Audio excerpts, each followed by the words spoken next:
Several years in international development overseas, and coming back to Kentucky or coming to Kentucky, and looking at how we market our future to the world for the global economy, we really look at regionalism, how we're connected as a region. In other words, Louisville, Lexington, Frankfurt, Shelbyville, all need to be connected as a region. And what better way to do that than through rail? In other words, in automobiles, which we've had for the last 30, 50 years, individual decisions are being made, and you go wherever you want to go. It kind of disintegrates region a little bit. But commuter rail, light rail, those types of transportation amenities really create regions. So this is why we're presenting and moving forward with the Thoroughbred rail link. And we're getting very good support. We know we can do this. The numbers are there. The feasibility is there. So we know this is a doable thing. We're looking at an existing rail line that happened to be a short line, part of CSX, that was recently, or several years ago, taken over by R.J. Corman, which is a short line operator. And we will work with them once we get this vetted through the political leadership of the region. Now what we're going to do, why this is such a benefit, is rail will be the future not just for moving people, but it's also going to be the future for moving goods and services throughout this region, and also the country. We've recently read all about high-speed rail, and some people are, like Florida, is moving it to other states like Illinois because they said, I don't see a future in high-speed rail. But they're missing the point. It's high-speed transportation. There's no reason we can't go to high-speed freight. So in other words, the line that goes to Chicago from Cincinnati, UPS can use that for high-speed freight, which competes with the airlines. So the only way that rail will ever compete with the airlines is to go to high-speed rail.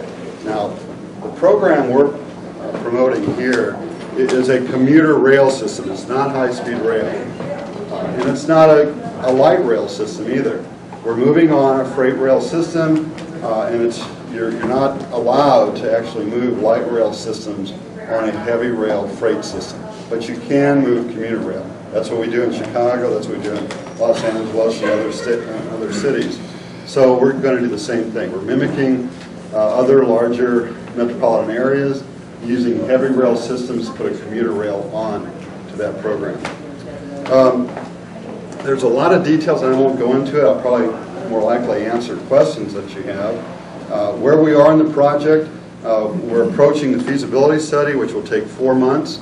I know as a prior consultant that I could take 12 months to do it, but we don't want to do that. We want to do 4 months.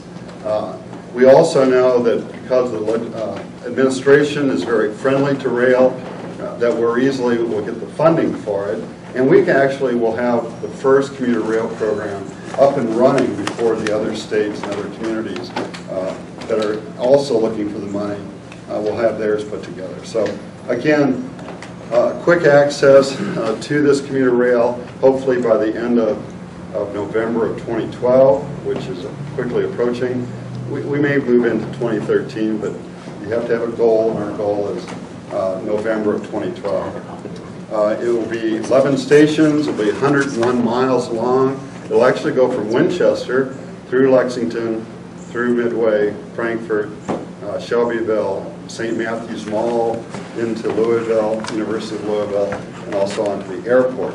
So a fairly good linkage of bluegrass region as well. Capacity, we're going to have 4 passenger trains, bi-level. The reason we're going with bi-level is they load and unload quicker, so you have less time at each station. The bi-level trains will have 4 of them per train, 4 passenger cars, 150 per car, so 600 people we can move on this system. There'll be a modern system. Each seat will have laptop capabilities, Wi-Fi access. You'll actually be able to text while you're commuting on this rail system.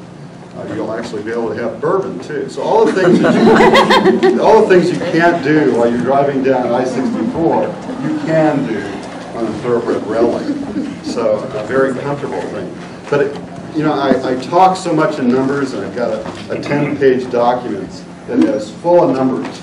what it's going to cost, how we're going to pay for it, what are the time frame to build it, how long it will take you to get to Louisville. I've got a lot of numbers in here, but the overriding thing that I talk about is that this will build community. And that is much important. That is more important than all the numbers. Because when all 600 people drive their vehicles from Louisville to Lexington or vice versa, there is no community being built during that time. But when you move 600 people on a rail system, you're going to bump into people you know or people you don't know. You're going to have conversations. You're going to start doing business. You're going to have a glass of bourbon together, or you're going to have a cup of coffee in the morning together. So it's going to build community. And what better way to do that than the Thoroughbred Rail Link? By the way, this is interactive. It's not a presentation, so make sure and... Okay, so I love this idea, right, from a carbon footprint standpoint and all the other reasons, but Kentucky has a dispersed small population, right? Like Amtrak running up and down the East Coast is still not paying for itself. So I'm wondering like how we can justify it economically, how we can actually make it work. And then I think also the second question is, personally, I get to Louisville, but I'm going to go get my hair cut next week in Louisville. If you still have the problem of getting to where you ultimately want to go from the rail station, and we don't have particularly good systems, at least in Lexington, for that. I wouldn't want to come to Lexington on a rail and then try and get around without a car, you know, for many of the places you want to go. So those are my two questions. It's like, they're friendly questions. I love the idea. I just wonder how it can actually work. They don't put butts in there. But, okay. Very good questions. And again, this is how the adventure is going to begin. In other words, you're going to take this train, you're going to figure out how to get to your beautician in Louisville, because you're not going to use one in Lexington. But so here's inter-community commerce going on right away. We don't have the answers for all those movements, but absolutely, Lextran and TARC will have shuttle buses meeting the rail. They'll know the schedule when it arrives in Louisville or Lexington. Easily, we'll move transit buses, taxi cabs. We'll have bicycle rentals there. We'll have other types of zip cars, for instance, being located at the stations. So there will be mechanisms to continue your journey on into the community. And those are things we'll be working with individual communities for how we do this. How do we park cars as they come to the station? How do we bring people to the station by walkways? We're looking at transit-oriented development. Around each of these stations, which will be permanent, there will be transit-oriented development being created. In other words, small shops, boutiques, other types of activities going on near these stations. But when you arrive in Louisville, you will determine where you're going to go, how you're going to get there through shuttle buses, through walking, through bicycling, those kinds of things. It'll be a little bit different than taking your car, going all the way into Louisville, parking, or looking for a place to park to go to your venue. But it'll be much cheaper, much affordable, and lower carbon footprint. Does that answer two of your questions? Well, I mean, again, like I'm just thinking, you know, I mean, I know a lot of people have their hands up, but I'm just thinking, you know, how many people are really going to do that, right? Like even me as a, you know, lifelong environmental professional, it's still going to be like, woo, you know, I can drive in a little for 20 bucks, get to exactly where I want to go, have it be, you know, an hour and 15 minutes. And so it's just, I think there are real challenges to be very cognizant of. Let me give you an example about how it might work, though. Because I had to drive up to the Louisville airport, and I had a flight that was real early, and so I didn't want to get anybody to give me a ride up there. But flights from Louisville are a lot cheaper a lot of times than they are from Lexington. And I parked at the airport, and I ended up staying where I was at like an extra 2 weeks. So I parked my car at the airport for like 3 weeks, and that ended up getting expensive. And if I would have had a good way to get up there, and if you could hop on this train and get right to the airport, that's a pretty good deal. Well, we're trying to connect to the airport. That's one of our 8 points. So if you could do that, I mean, that... Yeah, again, it's like the cell phone. You know, when the cell phones first came out, you know, my mother said I'll never own a cell phone because I have 3 phones in the house, one in each room or whatever. It doesn't make sense. What are you talking about cell phones, you know? But now everyone uses it. Including my mother, and I wish she never, because she can get a hold of me real quick. But cell phones, we didn't think we would know how to use those. Now everyone's texting. we're trying to figure out how to drive in Texas at the same time. So, I mean, a lot of things we didn't know we would do 20 years ago that happened. So it'll be a little bit of a learning curve and a comfort curve, so to speak. But here's the dialogue that I always present to people in Frankfurt. We have 6,000 to 7,000 state employees that don't live in Frankfurt. They live in Louisville and Lexington. 6,000 or 7,000. The conversation that goes on, one guy says, well, you know what, I drove into work today, had a couple problems with congestion, and there was a breakdown in front of me, so I had to go over to the left lane. It took me an extra 15 minutes to get to work, found a place to park, came up to the office. Oh, really? Well, I got on the train from Louisville and bought a newspaper and had a cup of coffee, relaxed and opened my laptop and spent 45 minutes doing some work. By the way, the state of Kentucky, as long as you plug in your laptop and do work, you can count it toward hours to your day. So one person, one cubicle, got 45 minutes of work done, had a cup of coffee, read the Louisville Courier, had a cup of coffee, texted his friend, and the other person drove to work, spent $10 on gas, and maybe had a cup of coffee, but couldn't read the paper. So that's the dialogue that will continue on. Now, I think the guy in the next cubicle will eventually start saying, you know what, I'm going to try this rail. And that's how it grows. Yes, sir. It seems to me, just to kind of further to your question a little bit, is two major competitions are convenience and cost, right? And they've got to be, well, it can't be equal. Because because I'm going to sacrifice some convenience, as per your point, of not being able to drive exactly where I want. So the cost, and cost both monetarily and time, has to be much less than a car. So on your projections, or you said you had some of these numbers, I'd just be curious as to the time cost and the monetary cost to take a trip to Louisville or to Frankfurt or to wherever. Okay, they're not going to be comparable. We're not going to remove vehicles completely. I mean, we're going to still have automobiles on I-64. But here's the impact we're looking at. If a group of people, not everyone's going to take the rail every day, but say the whole group of who is riding it during the year will actually save $50 million as opposed to driving their vehicle. $50 million that won't be spent on buying gasoline. Now, what ticket price? What ticket price is suggested? $5 per trip. So $50 million is impact you can bring back to your community. Is that from Lexington to Louisville or from Winchester? That's throughout the system. In other words, some people are going to get off at Frankfurt. Some people are going to go on to Louisville. Some people are coming to Louisville to Shelbyville. So there's going to be different segments. Well, I was just going to say, with gas at $4 a gallon, it very quickly, if it rises, it's going to become an economic savings for people if they have to go to Frankfurt every day. 1 gallon of gas. Right. I mean, you're talking about 70, 80 miles, 78 miles to Louisville. If your car gets 25 miles to the gallon, that's 3 gallons of gas to get there. If gas is $4 a gallon, it's $12. We're charging $5. So it's roughly $7 savings. Now, Parking. Really, you're going to have different savings than that because wear and tear on your car, putting mileage, insurance, those kind of things are going to even save you more money. So comparable for price, you're going to see almost a double of savings, half of what it's going to cost you to get there. Time, to answer your question on time, again, we're not going to be able to go 80 miles an hour like you do like I do on the I-64 if I don't get caught. I haven't got caught yet. But even though if I go 80 miles an hour, I get to a point before I get to Louisville where I'm going 35. So the average speed is probably somewhere around 70 or 65.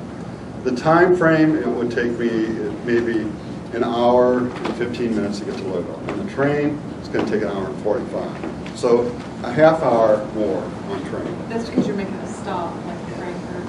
Yeah, we'll be making 5-minute stops per stop. Now, that's what we're starting off on. I know, and I will bet anyone in this room, that I can load and unload that train in 2 minutes.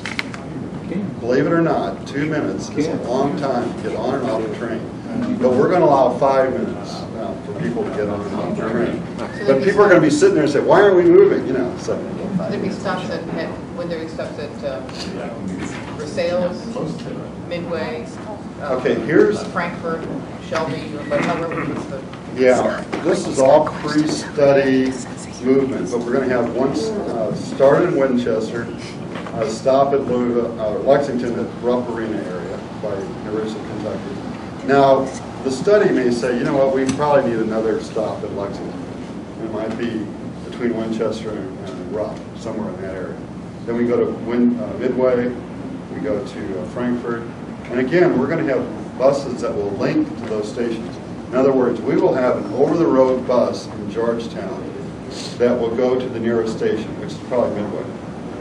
That bus will be a Thoroughbred rail link bus. Once you get on that bus, you're buying a rail ticket. You don't have to buy another ticket. You get on that bus, buy the rail ticket to Louisville, you get on the bus, and it goes to the station, you're on. Ralph, you have some back here. Yes. I think the question a lot of people have, you could just talk a little about, it sounds like a great vision, but what is the economic model that you foresee for both building and, more importantly, sustaining the system? Okay, very good questions, and those are the things we looked at early on. Why this is doable and affordable is because we're using existing rail lines. We don't have to buy right-of-way. I say that, but we have to buy a little bit. We don't have to buy right-of-way anywhere on the line, but we will have to add new lines near the airport. We will have to do that. But we don't have to purchase any right-of-way. We don't have to do an environmental impact statement, which again takes 2 or 3 years to do those. And the reason we don't have to do that is because we have an existing rail line, so we can show that we don't have any other impact than what's already there. What's the cost of existing that? The cost to do that, upgrade the rail, because we want to take some curves out. If you've ever ridden on this line, you'll see that there's a couple almost 90-degree turns on this line. We have to straighten those out, because right now, freight traffic probably goes 40 to 42 miles per hour. We would like to get up to 67 miles per hour. We feel that's an optimum speed. To do that, we're going to have to straighten out some of these curves, make some improvements on the bridges, and all that's going to take around $90 million to do. So what we're doing, and what I always talk about, is we're improving a freight line system tremendously. We're adding $90 million to improve our freight rail system, which is the only one we have here, which is the CSX RJ Corbin line, which is going to help us for economic development purposes in the future. We want to increase the use of freight. We want to bring more freight into the system. Now, to do that, to increase the capacity of a railroad is by increasing the speed. If you're at 42 miles per hour, you cannot have as much capacity on that line as if you go 67. So we want to increase the capacity. So now, making the improvements, we'll have to do at-grade crossing gates. We'll have to do passenger signalization. We'll have to do straighten out some of the rail line areas. We'll have to have sidings for passenger rail. We'll have to do what's called a positive train system, positive train program, which is going to be required by the end of this year, 2015, I think it is. And that's a cost thing, so we're going to add that to the system. All that's going to add is part of that $90 million. Buying 9 train cars, buying 3 diesel engines, which will run on liquid natural gas, will all bring the total up to around $150 million. Now, the $150 million is for the whole program. It's not operations and maintenance. It's not paying for the liquid natural gas. It's not paying for maintenance. It's not paying for people running the railroad. That's O&M, and we project the O&M cost to be around $8 to $9 million. That's pre-study estimates. $8 to $9 million a year. Annually. So $8 to $9 million, and it'll be in the handouts that we give you. So how do we pay for the railroad down to $150 million, and how do we pay for the O&M? Now again, I always preface this that there's hardly any transportation system in the United States that is not subsidized. Our highways are subsidized. Definitely our airports are subsidized. Our ports are subsidized. I can't think of one transportation system not subsidized. However, the rail system that we're proposing, we don't want subsidy. We think we can do this without subsidy. So first of all, let me talk about how do we pay for it? How do we get it built? There's something called the Bifurcated Highway Trust Fund. It was done in the 1980s by the Congress. It said that 20% of your highway trust fund money that comes from buying fuel, buying gas, goes into the highway trust fund. 20% of that should be directed toward transit. In the state of Kentucky, we get around $500 million in that trust fund. And every year, we have programs that we can build highways, or improve our highways, or add lanes to I-64 or I-75. So when we ask for that money back, we have great projects. If we get the money back, we can get $400 million back a year, roughly. This is estimates. So that's all well and good. We actually have 5 years out for how to build highways and what money we need for those. But for transit, 20% of that is $100 million. We use maybe 8 to 10 million of that a year. I mean, it varies. Sometimes we buy more buses, sometimes we don't. So we send back, or actually we don't get back 90 million a year for transit. So we'd like to tap into that. We probably only need to tap into that a couple of years. The other part we're looking at is what's called the railroad rehabilitation and improvement financing. And that's something that's done by the Federal Railroad Administration. And they can do a 35-year loan, which again, if we say we just loan $50 million, so maybe we're paying $2.5 million back a year. That also can come out of our transit funds, which are $90 million that we send back to Washington. So we have a lot of mechanisms that we can pay for that. Now, we also could go after a small start, which are rail projects or transit projects that are below $250 million a year. And we're going to try that as well. So we're going to try a couple different approaches. Our feasibility study will really guide us into what will work best. You know, what's out there? Do we have a real good chance for a small start? We're 150 million, we're well below the threshold. So we're going to see how that plays out. If not, then we're going to go after transit funds, and then whatever gap we have, we can do what's called the RIF finance for the rest of it. So we feel very confident. We feel confident we have a rail line. We feel confident, and I've worked with Bombardier, that they're looking at how the Thoroughbred rail link will be configured. They said, well, Ralph, I said, bicycle, they said, oh yeah, well, we have space for 3 bicycles on each of our passenger cars. I said, that's not going to make it in Kentucky. I want 50 bike spaces on each of our trains. 50? So they said, okay, well, we're going to have to raise your price $500,000 per car. I said, let's do it. We can pay for it.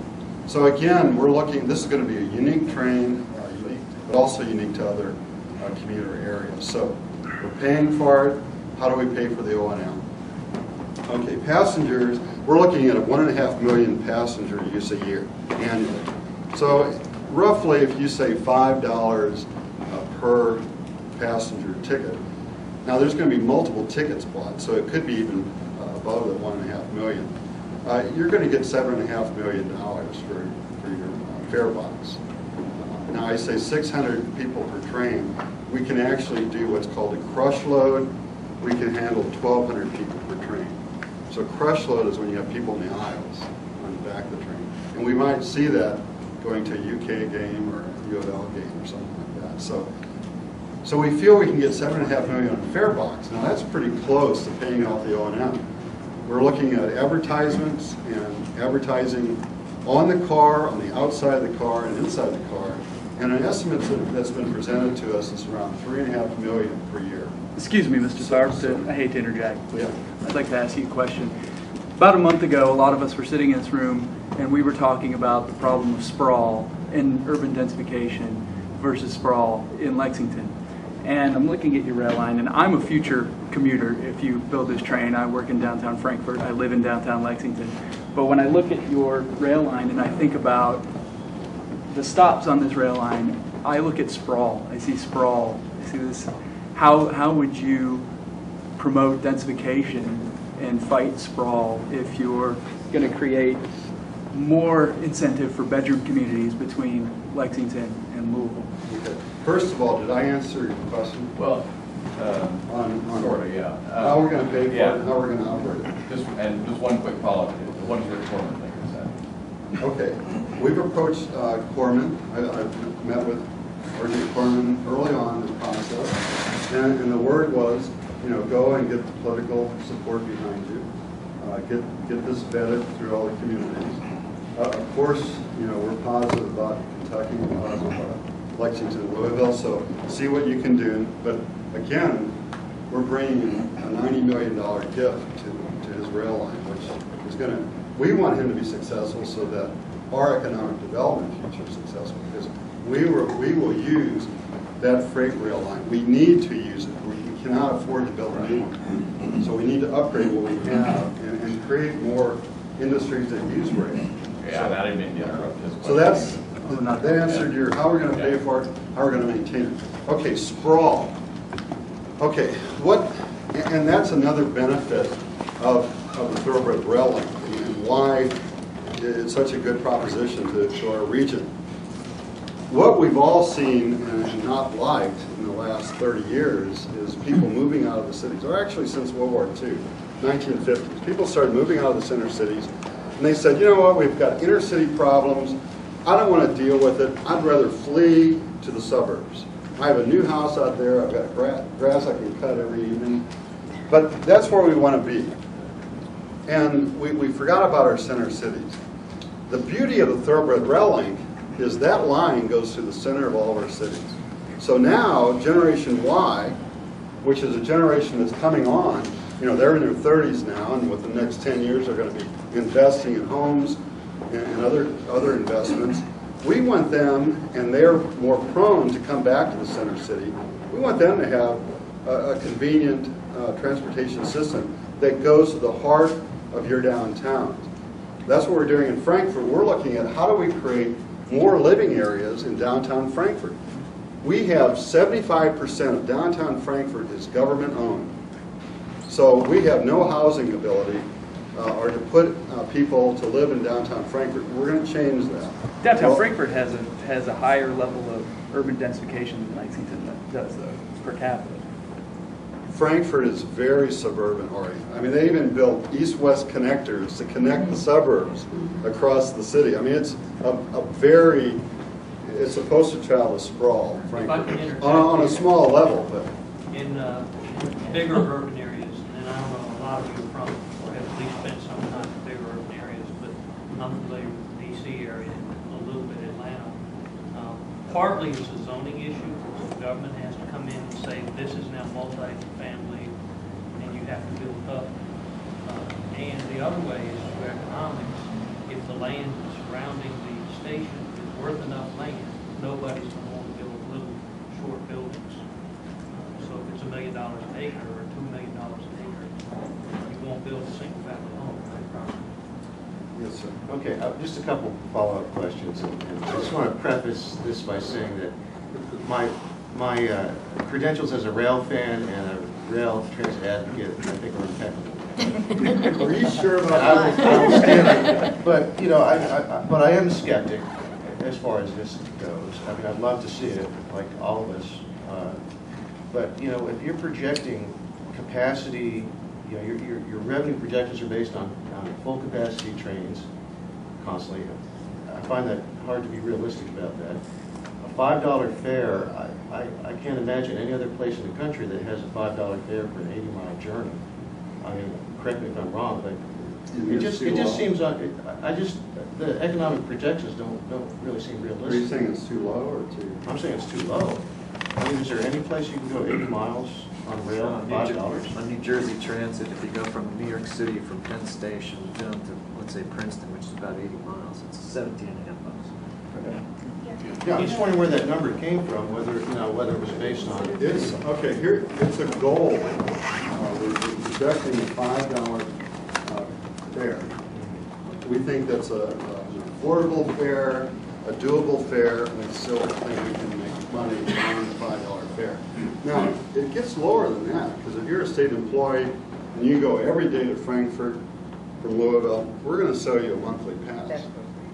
So it's going to bring it down to $3 each way. So what we have to do that to make this thing really popular. Now, if it becomes overcrowded, I'm going to be charging you $2.50 coffees, so we're going to get you money. The federal government, when you go for the grant money, you know, to support this, and they're going to say, what's your recovery ratio going to be, and you know, how much is the user going to contribute towards the operation of it? You know, again, I'm I'm not seeing them saying like, oh, that's great, you know, basically people will be riding virtually free. And you know, with the government picking up such large proportions. I mean, valid questions, and we looked at those as well. I don't know if anyone has been to St. Louis, Missouri, but 25 years ago, maybe 30, I don't want to say that too much longer than that, but I worked on the light rail program in St. Louis, first light rail in that part of the country. And again, I went to meetings like this, and I projected 25,000 riderships a day on light rail. The federal government, which they said no one has ever, Ralph, the federal government has never done this to anybody but you. They came in and they said, Ralph, you cannot say 25,000. You have to say 18 or lower. I said, what are you saying? No, you cannot apply for this if you're going up to 25,000. It's ridiculous. You're going to make a fool of all of us. I said, okay. I don't want to make a fool out of the federal government. I'll go with 18,000. Within 1 year, the ridership was 40,000 a day. I wrote them a real nice letter and said, you know what? We were both wrong, weren't we? But that's the issue here. No one in this room has taken the commuter rail between Lexington and Louisville. We don't know what the success is going to be. But I'll tell you what I do know. We have 42,000 commuters, 42,000 commuters that go between Louisville and Lexington every day. Not through traffic, but in between that group. Out of 42,000, I'm just trying to capture 10%, 4,200 roughly a day. So if I can get 10% of the commuters, we're going to do a couple things. We're going to have a successful commuter rail system, and we're also going to take 600 automobiles off of the highway every couple hours. And that's going to help the people who drive. You know, if you're tired of congestion, we're going to help you with that congestion by taking 600 cars. So I know we have a lot of questions, but we only have like 4 more minutes. Yeah, we're getting close. This is supposed to be an action-based session. So are there ideas or requests for action? So first, a question for the whole crowd to get to the action. If you could go today and buy $100 worth of tickets, 20 rides on this train, raise your hand if you'd do that today, if there were a website that you could go do that. So, you know, that begins, and I think one of the things I heard you say was, if the political things get in place, then Corman will be on board. So who do we need to write? What website do we need to go visit? What Facebook group do we need to like? Scott is... Facebook is facebook.com/thoroughbred rail. It's totally unofficial until I talk to Ralph if it's okay to do it, but I did it already, so. Would you repeat that, please? Facebook.com/thoroughbred rail. Just search. All you have to do is search on Facebook. So we can friend it or something? Sorry. You can like it, and the stuff that he's given out today, make sure you take it. It's good stuff, but it's also there if you miss it or lose it, whatever. But I think it'll be a good place to put things, to be skeptical, to be... Write your state senators, representatives... But write it when we have 40,000 members on the page. That would be... I have a broader issue to bring up, which is, I think it's really important for the economic development of the region that we start to link Lexington and Louisville psychologically. Yeah. Because we still feel so separate, even Midway. And I think one way to do that is by a good name. Like when I lived in the Bay Area, I was from the Bay Area, not from Berkeley, you know? And so whether it's going to be the Bluegrass region or something that we come up with, I think we need to start bringing that into the public discussion repeatedly so it gets into the media, whatever, and so people want to move to the Bluegrass region. And so that way it kind of... Well, actually, Mayor Fisher of Louisville and Mayor Gray of Lexington have both said publicly that regionalism is top on their list. And it makes a lot of sense. We should look at ourselves as one large region of about, what, 500, 600,000 people, or almost 1 million people, I guess. So I'd like to see a good name come up. There's people already working on that, by the way, downtown. Yeah, I We've don't been... have one yet, but I'd just like to emphasize in talking to the congresspersons, et cetera, because I can see a lot of opposition to this given who our senators and how many people are. So I you know, I guess that's one of the issues I see. I met with Senator Mitch McConnell's office and staff and briefed them, and everyone said, Ralph, you shouldn't go in there, but I did. And because they're for Kentucky, and I says, and you know what? They were very supportive. They said, this is going to help Kentucky. It's going to help the region. Ralph, we're all for it. just don't ask for earmarks. I said, I don't need to ask for earmarks. We've got funds that we can go after. So again, every leader, politician I've met with is saying, let's do it, let's do it. So are there any potential barriers that you need our help to overcome? Well, this gentleman had a good solution here. We are looking and figuring out how to pay for the 300,000 feasibility study. Now, we think we have Lexington and Louisville going to contribute equally to that. But if not, we're going to look at the recommendation we talked about, pre-selling tickets or monthly passes for $30. So in other words, you'll have a month pass that you can ride every day for $1. But if we sold 10,000 of those for $30, we'd have our money right up. I would do. So I hate to interrupt. The first ones need to be gold and special collectors. I hate to interrupt this, but we're out of time, and so in order to be fair to all the other sessions, we're going to have to wrap it up. But Thank you. Discussion, there's still time left over later today. Thanks, Rob.